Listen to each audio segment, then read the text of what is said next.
Dengan segala kemudahan yang ada, secara nggak langsung dapat membuat kita terlena dengan pengaruh konsumerisme. Ada yang tahu apa itu konsumerisme?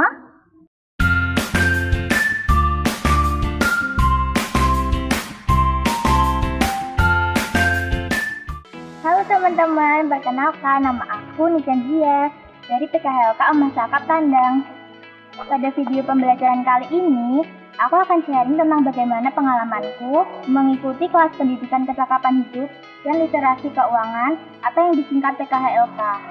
Tujuannya agar teman-teman mengetahui apa itu pendidikan kecakapan hidup dan literasi keuangan serta manfaatnya. Aku telah mengikuti kelas PKHLK dari tahun 2017. Saat itu usiaku masih 13 tahun dan sekarang aku sudah 18 tahun. Itu artinya aku mengikuti kelas PKHLK kurang lebih hampir 5 tahun. Pendidikan kecakapan hidup dan literasi keuangan merupakan program yang mengajarkan kita untuk mampu menghadapi permasalahan, tantangan, dan tuntutan kehidupan sehari-hari. Serta bagaimana kita bisa mengelola beragam sumber daya yang ada dan tidak terpengaruh dengan budaya konsumerisme.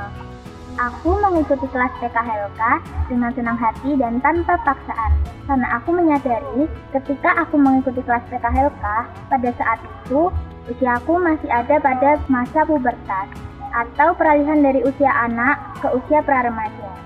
Banyak perubahan yang terjadi dalam diriku dan banyak aku temui pengaruh dari luar. Perubahan dari dalam diri, misalnya di usia ini, sebagai anak perempuan, aku mengalami perubahan secara fisik dan emosional. Perubahan secara fisik diantaranya tumbuhnya payudara, tumbuhnya rambut di bagian tertentu, dan mengalami menstruasi, sehingga aku perlu tahu bagaimana aku harus lebih siap menghadapi hal tersebut, dan bagaimana aku menjaga diri di usia pubertas ini. Sedangkan perubahan secara emosional, seperti aku mudah emosi, atau kita sering menyebutnya moody.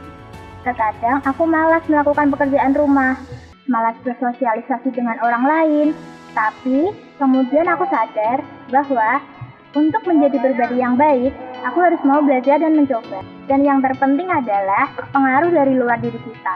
Kita selalu ingin tinggal di lingkungan yang aman dan nyaman, kemudian memiliki kelompok pertemanan yang baik. Namun, tanpa kita sadari, di usia ini kita rentan menerima kekerasan baik fisik, emosional, bahkan seksual, jika kita tidak bisa menjaga diri kita dengan baik. Selain itu, dalam kelompok pertemanan, tidak semua pengaruh pertemanan itu baik, namun ada juga yang buruk. Untuk itu, kita harus pintar menghindari pengaruh buruk teman dengan cara yang baik. Nah, teman-teman, apakah teman-teman tahu bahwa kita ini termasuk dalam generasi Z dan Alpha? Apa itu generasi Z dan Alpha? Coba kalian termasuk generasi yang mana? Generasi Z adalah kita yang lahir pada tahun 1997 sampai 2012. Dan generasi Alpha lahir pada tahun 2012 sampai 2025. Sebagai anak yang lahir pada generasi ini, kita merupakan generasi yang melek akan teknologi dan banyak hal dimudahkan dengan teknologi. Misalnya, saat ini kita mau kemana-mana mudah karena ada aplikasi transportasi online. Kita mau beli makanan atau belanja, ada aplikasi belanja online, dan lainnya. Dengan segala kemudahan yang ada, secara nggak langsung dapat membuat kita terlena dengan pengaruh konsumerisme. Ada yang tahu apa itu konsumerisme? Konsumerisme adalah pengaruh bagi seseorang atau kelompok untuk mengkonsumsi atau memakai barang secara berlebihan, tanpa sadar dan berkelanjutan. Jadi, rasanya kita pengen beli barang tanpa didasari oleh keinginan atau mempertimbangkan kebutuhan. Pengaruh konsumerisme dalam hidup kita sebagai anak dan remaja semakin dominan. Misalnya, pengaruh untuk membeli barang demi mengikuti gaya hidup tertentu, akses terhadap internet yang membuat dunia seperti tanpa batas, akses terhadap teknologi terbaru. Semua hal tersebut membutuhkan dana besar dan bisa jadi sebenarnya belum tentu dibutuhkan oleh kita. Selain itu, teknologi juga memudahkan kita untuk terhubung dengan siapapun tanpa batas. Jika kita dapat memanfaatkan dengan baik, maka akan berdampak baik untuk diri kita. Namun, jika kita tidak dapat memanfaatkan dengan baik, maka akan berdampak negatif pada kita.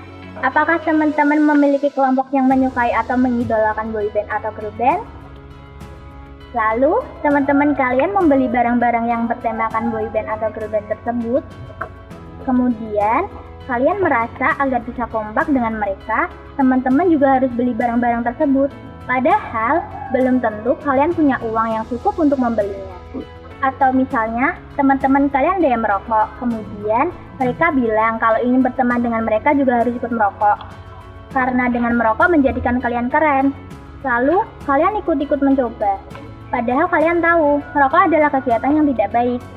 Nah, apakah kalian tahu bahwa hal tersebut dinamakan konformitas? Konformitas adalah pengaruh sosial dan perubahan perilaku pada individu sebagai akibat adanya tekanan dari kelompok atau dapat dibilang perilaku ikut-ikutan orang lain. Jika konformitasnya mengarah ke arah yang baik, tidak apa-apa. Namun, jika mengarahkan yang ke arah tidak baik, sebaiknya kalian tidak terpengaruh atau mengikuti. Untuk itu, kita perlu bisa membedakan mana kegiatan yang baik dan mana yang berdampak buruk atau beresiko.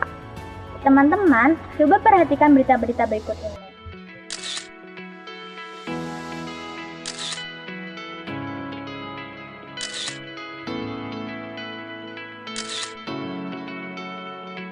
Banyak ya teman-teman permasalahan anak yang terjadi. Hal tersebut karena pada usia kita saat ini yaitu merupakan usia yang rentan menerima kekerasan ataupun menghadapi permasalahan anak lainnya. Untuk itu, harapannya kita dapat belajar bagaimana kita bisa menghadapi permasalahan, tantangan, dan tuntutan dalam kehidupan sehari-hari. Jangan sampai kita terpengaruh ke hal yang buruk karena dapat berdampak pada masa depan kita. Teman-teman, kita perlu tahu bahwa dengan kemajuan teknologi saat ini, sangat dimungkinkan ke depannya banyak pekerjaan yang digantikan oleh mesin. Mata pencaharian di masa depan bukan lagi hal yang bisa diprediksi. Kita sebagai generasi Z dan Alpha harus siap untuk suatu pekerjaan yang mungkin tidak terpikirkan di masa sekarang. Bisa jadi pekerjaan yang kita cita-citakan saat ini dapat digantikan oleh mesin atau teknologi. Wow, lalu kita harus bagaimana teman-teman? Betul, itu artinya kita harus bisa berkompetisi dengan teknologi. Kita harus jadi pribadi yang memiliki inovasi, kreativitas, dan berpikir kritis, berkomunikasi yang baik, dan dapat bekerja sama atau berkolaborasi. Selain itu, kita harus memperkuat karakter kepribadian diri kita, mampu mengelola perasaan atau emosi, dan meningkatkan spiritualitas atau hubungan kita sebagai manusia dengan Tuhan sesuai agama dan kepercayaan kita masing-masing. Karena 3 hal tersebut tidak akan tergantikan dengan teknologi. Apakah kalian siap teman-teman? Mengikuti kelas PKHLK menjadi pilihanku untuk dapat belajar bagaimana aku memiliki kesiapan dalam menghadapi permasalahan dan tantangan di kehidupan sehari-hari. Memiliki keterampilan dalam mengelola sumber daya dan mengatur keuangan agar tidak terpengaruh dengan konsumerisme. Kesiapan sedini mungkin untuk menyiapkan masa depan dan adaptasi dengan perubahan-perubahan yang ada di kehidupan saat ini. Di kelas PKHLK, belajar 5 elemen dasar, yaitu 1. Eksplorasi dan pemahaman diri. 2. Hak dan tanggung jawab. 3. Menabung dan membelanjakan. 4. Merencanakan dan menganggarkan. 5. Usaha sosial dan finansial. 5 elemen terbagi menjadi 3 modul, yaitu pertama, modul 1, seri 1, berfokus pada kecakapan hidup dasar. Pada modul ini, kita akan belajar materi sebagai berikut.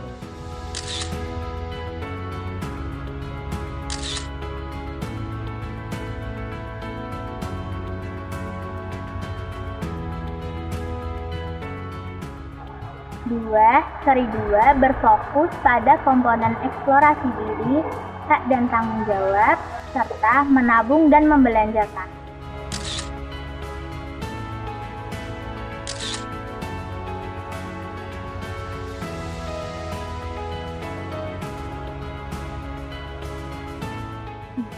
Seri 3 berfokus pada tambahan materi mengenai hak dan tanggung jawab, perencanaan dan penganggaran, serta usaha sosial dan finansial.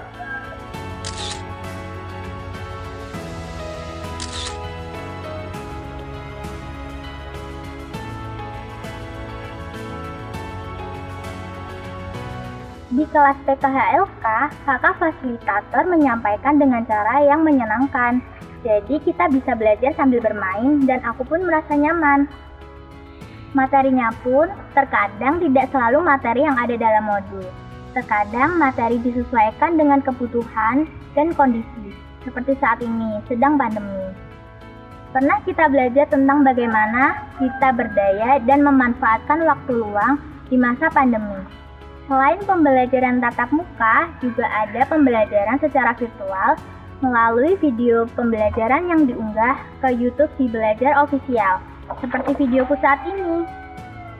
Materi yang paling aku sukai adalah materi kita membutuhkan orang lain. Kita mampu membuat kegiatan dan usaha sosial finansial. Khususnya saat ini, aku dan teman-teman sedang membuat usaha finansial jualan bakaran untuk mendukung rencana kegiatan yang akan kita laksanakan di bulan Maret ini. Kegiatan tersebut kita rencanakan sendiri dengan anak untuk anak-anak yang lain sebagai puncak kegiatan program BKHLK yang sudah dilaksanakan di wilayah kami dari tahun 2017 hingga 2022. Doain semoga lancar ya. Selama mengikuti kelas PKHLK sebelum konsisten seperti saat ini, dulu aku pernah merasa bosan dan beberapa kali tidak ikut karena berbenturan dengan kegiatan sekolah. Tapi setelah tahu manfaat mengikuti kelas PKHLK, aku menjadi semangat mengikutinya.